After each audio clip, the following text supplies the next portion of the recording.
Alors docteur, on entend parler maintenant de la chirurgie viscérale. C'est quoi la chirurgie viscérale?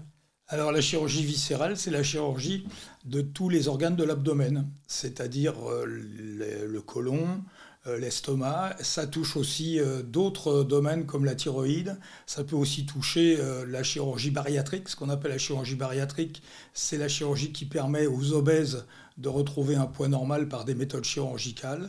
Je pense qu'à ce sujet, on pourrait demander son avis à notre ami le docteur Boutillier qui est vraiment spécialisé là-dedans.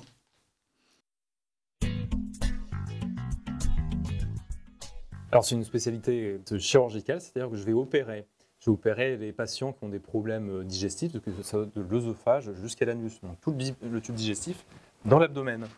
Ça peut partir sur des problèmes fonctionnels, des choses qui ne sont pas vitales, mais qui peuvent être embêtantes. Par exemple, un reflux gastro-œsophagien, des problèmes de calcul dans la vésicule biliaire, des problèmes de diverticules sur le gros intestin. Donc on va les traiter soit en retirant une partie d'organe, soit en réparant un organe. Et ça peut être aussi des pathologies cancéreuses. La cancérologie est une grande partie de notre spécialité, en retirant des tumeurs, que ce soit au niveau du gros intestin, mais également au niveau de l'estomac, par exemple.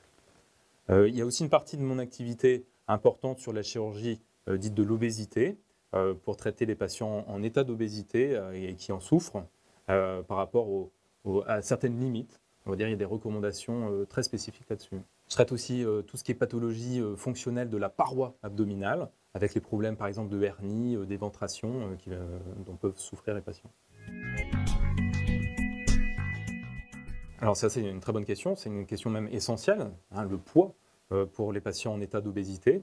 Alors on calcule cet état d'obésité par rapport à l'indice de masse corporelle. Donc on va calculer le poids en kilos et on le divise par la taille en mètres carrés. C'est un petit calcul savant pour avoir l'IMC. Et on va parler d'obésité à partir d'un IMC supérieur ou égal à 40. Quand on n'a pas de problème de santé ou quand on en a déjà lié à l'obésité. On peut aussi opérer un petit peu avant avec un indice de masse corporelle supérieur ou égal à 35, mais seulement s'il y a déjà des problèmes de santé liés à l'obésité. Tout est soumis à entente préalable auprès de la sécurité sociale parce qu'en fait, il y a des règles qui sont très strictes déjà depuis quelques années. C'est la Haute Autorité de Santé qui fixe des règles.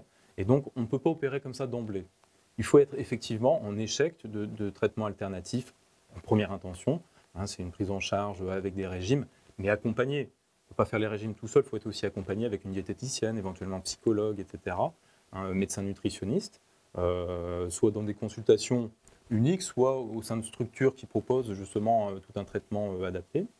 Et c'est seulement en cas d'échec et après une prise en charge pluridisciplinaire d'au moins 6 mois qu'on pourra dire si éventuellement on peut être éligible à un traitement chirurgical. Donc c'est un process qui est très long, qui est long.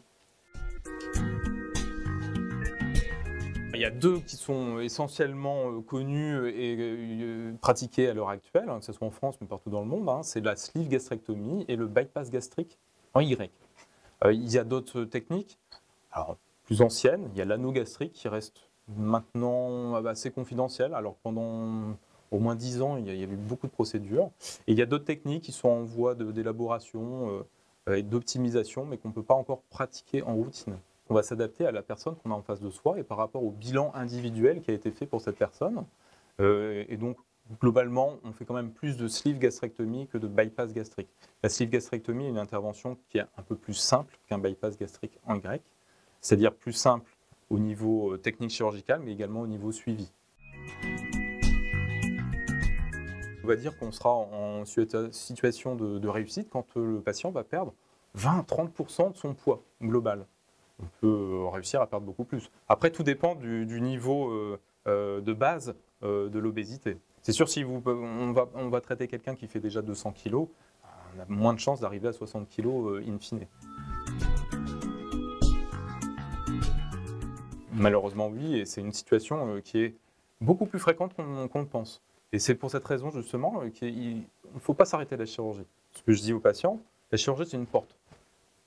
Libre au patient de franchir cette porte pour aller plus loin.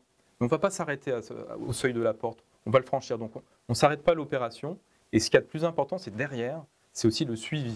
Et s'il n'y a pas un bon suivi adapté, il y a beaucoup de risques, malheureusement, de rechuter parce qu'on va reprendre un problème de comportement alimentaire. Il y a les aléas de la vie, une déprime, une dépression qui vont faire que il y aura peut-être plus de grignotage et une reprise de poids. Donc oui, effectivement, il y a beaucoup d'échecs. Il y a de plus en plus d'échecs, parce qu'il y a de plus en plus de gens qui sont opérés. Il faut être de plus en plus vigilant là-dessus, sur ce suivi. On essaye d'optimiser jour après jour. Alors c'est une chirurgie qui est peu douloureuse. On essaye de faire des séjours d'hospitalisation de plus en plus limités. On n'ouvre pas tout le ventre pour faire l'opération. On pratique avec des petites incisions, ce qu'on appelle de la célioscopie, en mettant une caméra dans le ventre. Et donc finalement, on reste hospitalisé 2 jours, à peu près 2 nuits. Dans certaines équipes, on peut même faire en ambulatoire. C'est ce qu'on va essayer de faire plus tard à l'occasion. Donc peu douloureux. Mais c'est une chirurgie quand même à risque de complications. Il y a peu de complications, mais quand elles surviennent, elles peuvent être très embêtantes. Donc il faut savoir les reconnaître d'une part, et puis quand elles arrivent, les traiter au mieux. Donc dans le mois qui suit une opération, je dis toujours aux patients, soyez très vigilants. Et s'il y a un souci, vous vous rappelez tout de suite où vous passez aux urgences. Il ne faut pas rester dans son coin. Après, quand les patients peuvent bénéficier éventuellement d'une reconstruction de la paroi de l'abdomen, une abdominoplastie ou un body lift, effectivement, les tailles des incisions sont beaucoup plus importantes et ça peut faire beaucoup plus mal. Tout à fait.